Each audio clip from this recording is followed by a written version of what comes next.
Benvinguts una vegada més al Gresol, el programa intercultural de Bages per a tothom i televisió de Manresa. Avui visitem les instal·lacions d'Ampans, una entitat que ja fa més de 40 anys que treballa per millorar la qualitat de vida de les persones amb discapacitat intel·lectual i les seves famílies. L'arribada d'immigrants dels últims anys ha afectat lògicament tots els àmbits, també en el món de la discapacitat. En aquest programa volem parlar de discapacitat i diversitat cultural.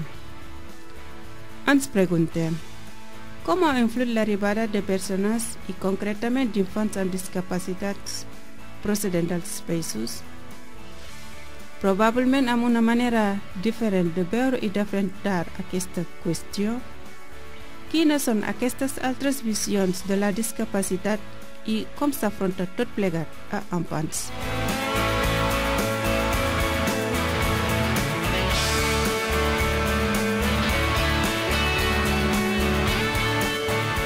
En principi, els objectius de la nostra escola serien objectius similars a les de qualsevol centre educatiu.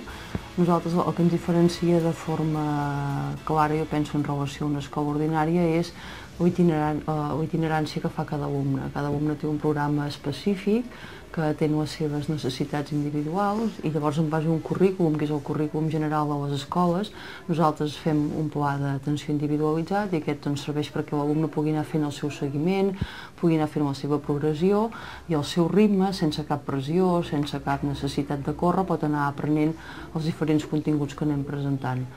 Una altra cosa que també és diferent és que la nostra escola compta amb especialistes que tenen a tots els nens aquí a l'escola, com són logopedes, fisioterapeutes, psicopedagogs, i que el personal que tenen amb aquests alumnes són especialistes en educació especial i per tant poden entendre bé quines són les seves necessitats. 3 anys endarrere hi va haver una gran entrada d'alumnes nouvinguts, d'altres nacionalitats, algunes comunitàries i altres extracomunitàries, i realment això va canviar una miqueta la fesomia de la nostra escola. En aquests moments estem sobre un 33% d'alumnat que és de procedència estrangera i que s'han anat adaptant al funcionament del nostre centre també.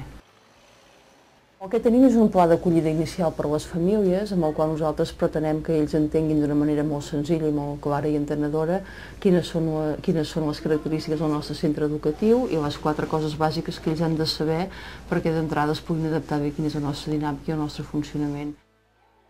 La llengua és una barrera molt important, i amb el tema de la llengua hi ha l'altre tema que és el fet cultural, que coses que nosaltres donem com per normals i perquè no passa res, doncs per ells són coses importants i tenir en compte.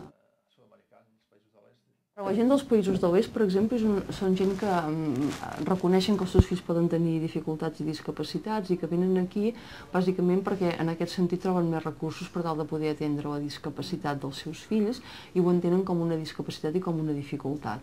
Altres cultures, com serien la gent més del Marroc, ells ho entenen més com una malaltia, i aquí entren també molts components religiosos a l'hora d'interpretar el per què està passant això, a vegades, i això genera moltes dificultats per entendre que realment aquí hi ha una discapacitat, que no és una malaltia, perquè quan un té una malaltia espera que es curi, per tant has de gastar com molts esforços en dir que això no es cura com una malaltia, però que es poden millorar determinades actituds, i això sí que genera algunes dificultats a l'hora de que ens puguem entendre quan ens comuniquem i quan parlem i de les expectatives, sobretot, que poden tenir famílies. Un cop estan aquí, tothom ho entén perfectament, estan molt bé, reconeixen que els nanos progressen, que tenen oportunitats, però al primer moment depèn molt de l'experiència vital que ha tingut cadascú, com pot entendre aquesta primera entrada aquí.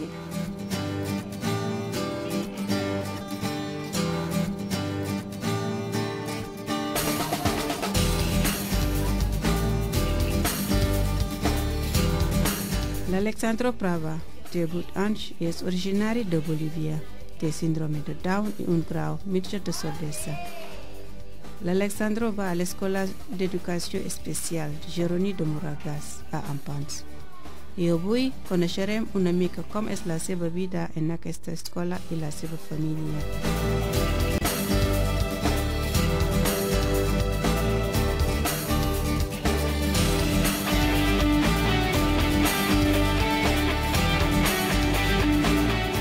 El Alessandro, en primer lugar, es un niño muy cariñoso, Después un niño que le gusta jugar no para, no se cansa, no se cansa, ya el hermanito ya lo tiene muy cansado, pero claro, él es así. Una de las prioridades para venirnos acá a España fue esa, de encontrar un lugar donde Alexandro pueda aprender cosas, porque los padres no son eternos a veces y ellos tienen que aprender a ser independientes, aunque les cueste, pero ellos entienden muy bien todo lo que hacen. Entonces a nosotros, pues AMPAN prácticamente nos abrió las puertas con Alexandro, porque Alexandro acá llegó sin caminar. Y ellos con la fisioterapeuta, la logopeda para hablar, ha avanzado muchísimo. Las mismas profesoras han visto que Alexandro ha dado un cambio tremendo. Bueno, la discapacidad en Bolivia se vive mal porque hay muy pocos profesionales que puedan a estos niños, o sea, sacarlos adelante. Por la misma razón que hay muchos niños que nacen con problemas, distintos problemas, aparte del síndrome de Down, pero todavía, como le puedo decir, no hay profesionales exactamente bien formados para ello. Hay un centro llamado Fusindo en Santa Cruz que acoge a estos niños a partir de un mes de nacido, para darle fisioterapia y muchas cosas más, pero claro, a la semana solamente 2 horas se los puede llevar, a la semana. En nuestro caso, Alexandro fue desde un mes que nació. Para nosotros fue, digamos, un golpe duro al principio, pero ya ahí nos orientaron cómo iba a ser él, que iba a costar que hable y muchas cosas más.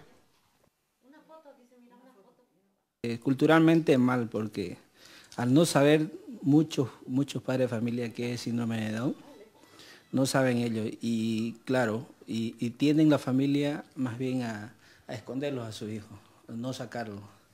O sea, es tenerlo en casa, claro, porque no hay profesionales quien lo oriente para eso, cómo va a ser su niño y todas esas cosas. Y por eso es que más tienden a esconderlo de su hijo, no lo sacan.